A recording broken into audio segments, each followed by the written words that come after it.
There's CeeDee Lamb rocking that 88 in Dallas. We'll see how much he's flexing tomorrow when the Cowboys open the season against the Rams. There are so many rookies that we cannot wait to see. Let's talk about some of those. Mike, Rob, who are you most excited to see in their debut this weekend? Well, I'm looking at that very game. Rams running back Cam Akers out of Florida State. This kid is very dynamic for that. Jared Goff play-action passing game to work. They need a running back to come alive, okay? This kid had almost 3,000 yards rushing in 3 years at Florida State, 27 rush TDs. He's also viable out of the backfield with almost 70 receptions, 500 yards. I expect this kid to have an excellent debut and a great rookie season. I'm going to stay at the running back position. Give me Antonio Gibson for the game I'll be covering in Washington. A little bit of a slash guy, a little bit of a running back receiver type.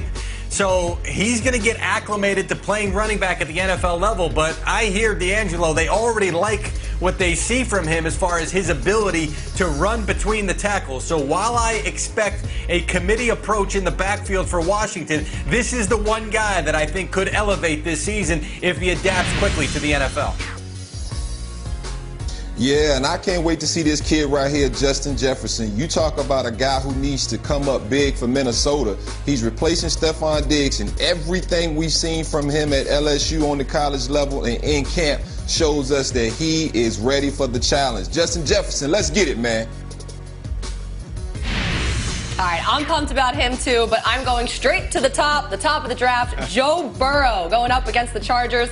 Does this guy stress about anything? He said that he's not nervous. He's more excited about this first start, while Big Ben, an established veteran quarterback, said come Monday he's going to be shaking like a leaf. So Joe Burrow, he's already got that C on his chest. I don't know. I think it's for captain, but I think it's for confidence too, because it's just another sign, the fact that he's a captain there. I have high hopes for him and AJ Green. I know that they've been having some chemistry together early in camp, and we saw Joe Burrow's work with Joe Brady. So now let's see what he can do with Zach Taylor. Those are just a couple rookies we're excited about seeing. Meanwhile, in Foxborough, the 5th overall pick, Tua Tagovailoa, he's also prepping for his first game, backing up Ryan Fitzpatrick, of course, as the Dolphins get ready to play the Patriots.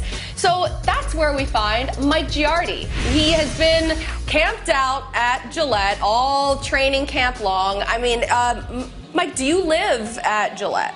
Is that your place of residence? I live close enough, Colleen, and I want to say just a pet peeve I have. Peppy morning workout people. We have peppy morning workout people right behind us, and it's going to be the old man who yells at the cloud pretty soon here if they don't keep it down. We have Cam Newton, right? Obviously, this is a huge story. The Patriots, for the first time in almost 20 years, without Tom Brady at quarterback, and I have been blown away by Cam's approach, his confidence, how calm he has been. He said he is in his happy place right now, and that he has all kinds of motivation, and that he really finds himself to be just a piece of the puzzle and not the entire puzzle, and he's really relishing in that. He says, I want to be someone my teammates can count on. They count on me, I count on them, we can do this together. But he is really embracing, Colleen, the whole notion of being a New England Patriot, the way they do things here. And look, obviously, they're still in a honeymoon stage. There haven't been any bad results on the football field yet. That'll all start tomorrow. We'll see how he deals with some adversity. But right now, it is going swimmingly well for Cam Newton, Bill Belichick, and the New England Patriots. Cam Newton in his happy place. I mean, that sounds like a scary situation for any team that is playing them, because when he's happy, that means he's playing well, which is no bueno for the opponents. Mike Giardi, thank you for that report. We'll talk to you again in a little bit. Guys, I have a lot of questions about both of these teams. I have questions about wide receivers on both teams there. I mean, who's going to step up in that number 2 spot for the Dolphins and the Patriots. But D-Hall, what are you looking forward to seeing tomorrow in this game? Well, you heard Mike talk about Cam Newton, so I'm excited to see Cam and what this offense could look like, what it could morph into. We all know that Coach Belichick flirted with drafting Lamar Jackson a couple years ago. Now he gets Cam Newton that falls right in his lap, and so I'm looking forward to seeing what Josh McDaniels and Bill Belichick come up with and what this offense can morph into, because we all know if Cam Newton's healthy, he's a heck of a ball player. It's true. It's true. I mean, this is the first time since, what, like 92 that the Patriots don't have Drew Bledsoe or Tom Brady starting at quarterback. I mean, 92, Jeezy had hair back then. I mean, that's like Sir Mix-a-Lot was dropping bombs back then. So it's been a minute. It's been a while. There we go. There's that mug. So I'm wondering about the guys that Cam Newton's going to be throwing the ball to. Who beyond Julian Edelman is going to step up? Because Julian Edelman was really their only reliable wide receiver last year. I mean, there are so many questions about this roster, but one of the things that carries over from last year are the questions at the wide receiver position. And when you think about Julian Edelman, I mean, he had 100 catches, over 1,000 yards last year. I mean, he had as many catches as the rest of the New England Patriots wide receivers combined. So is it going to be N'Keal Harry? Is it going to be Jacoby Myers? I mean, there are a lot of questions that hopefully we'll begin to get a few answers tomorrow. Jeezy? Yeah, I know there's a lot. I know there's a lot of questions. I'm sorry, Jeezy. I'm going to take your go here. This is Mike Robb. I'm going to go right here, okay? My bad. No, it's all good, Colleen. It's early. You know, we're digital. It's all good. But I know there were questions about Cam Newton, but I always wonder, like, why?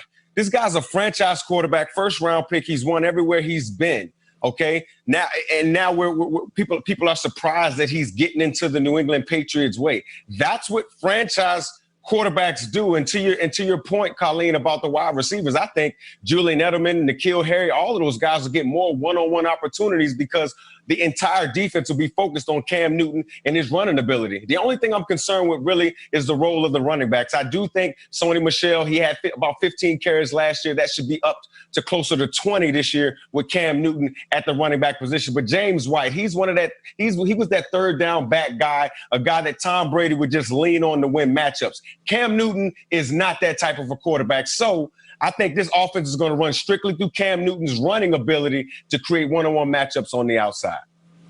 They caught me just now doing this. That's the signal for get Colleen's ice skating video from when she was a kid because she just made fun of me. It's not ready, however. I think it's stuck in the VCR, kind of like that cheap screen pass that I was calling for a couple of blocks ago. I broke the tape. I burned it. The point of the Patriots, I'm sure you did. More toward the point of the Patriots and what Mike Robb said. There's nobody on this offensive coaching staff that really is a guru of that kind of offense that he's talking about. So they're learning it along with him learning them and the other players on the offense learning it. You're right, Mike Robb. It's going to be a different looking offense in Foxborough. And that's what really makes this exciting. We don't quite know how it's going to work. And honestly, you give them some truth serum, they don't know either. So they're excited to see how it's going to work. It's crazy. This is clearly Bill Belichick's biggest challenge. I mean, has he even had a challenge yet? It doesn't feel like he's really been faced with a lot of adversity, but this year we'll really get to see what they do with that team, how they can kind of adapt and pivot and move forward into the next chapter on to, you know, new things. Greener pastures? I don't know if that's even possible after what they've been able to do in New England. All right, so that is what's happening in that matchup. But coming up, a little Mitch Please. Up next, why one of us thinks this is the year he finally figures it out.